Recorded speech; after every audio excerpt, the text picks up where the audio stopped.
amours, salut, je vous aime.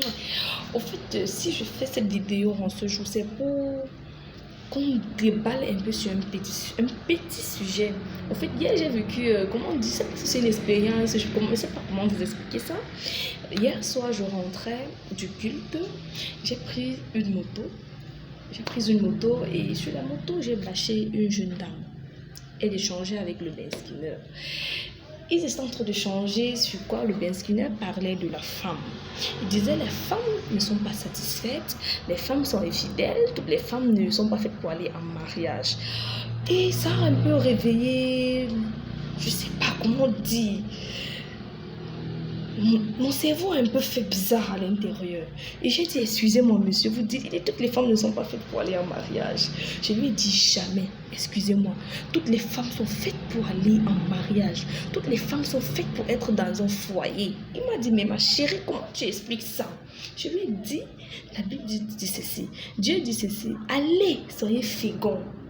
Quand il dit allez, soyez fécondes, là, les femmes là, elles vont être allées fécondes. Elles vont aller féconder, c'est le mur qui va les féconder. Est-ce que c'est le bois qui va les féconder? Non. Alors, ce sont des hommes qui vont les féconder. Pourquoi? Elles doivent être dans un foyer. Quand vous dites que toutes les femmes ne sont pas faites pour être dans un foyer, c'est normal, oui. C'est votre logique à vous. Toutes les femmes ne sont pas dans un foyer parce qu'elles ne savent pas ce qui veut dire la soumission.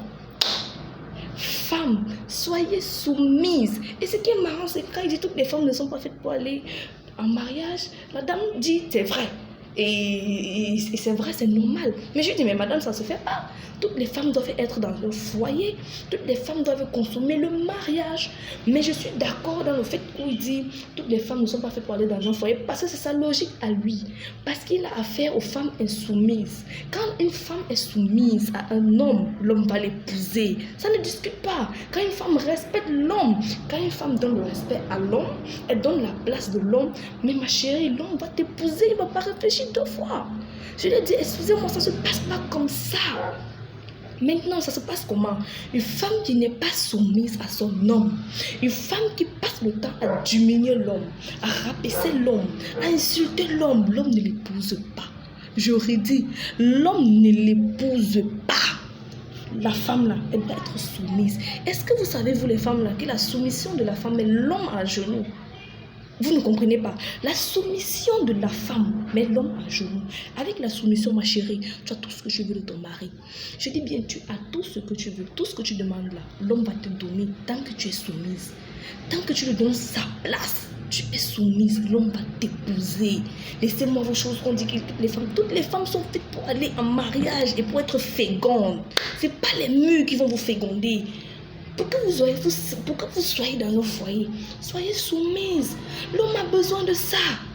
L'homme a besoin d'une épaule. Pas la guerre. L'homme n'aime pas, les hommes n'aiment pas la guerre. Ils aiment la soumission. Pas que ton mari rentre le soir. Ou tu dis, chérie, tu es rentrée, ta journée était comment? Tu commences à dire, tu étais où? Non. Ma chérie, tu fais ça là. Il ne t'épouse pas. Il va juste t'appuyer. Il ne va pas t'épouser. Jamais. Femme, soyez soumise. C'est ce que je voulais vous dire. La soumission de la femme met l'homme à genoux. Donc c'est que je comprends de haut que toutes les femmes ne sont pas faites pour aller en mariage. Là, c'est faux. Toutes les femmes doivent aller en mariage. Mais tant qu'elles ne sont pas soumises là, on ne les épouse pas. Je suis derrière vous les hommes. Femmes, soyez soumises. Ah! Ciao.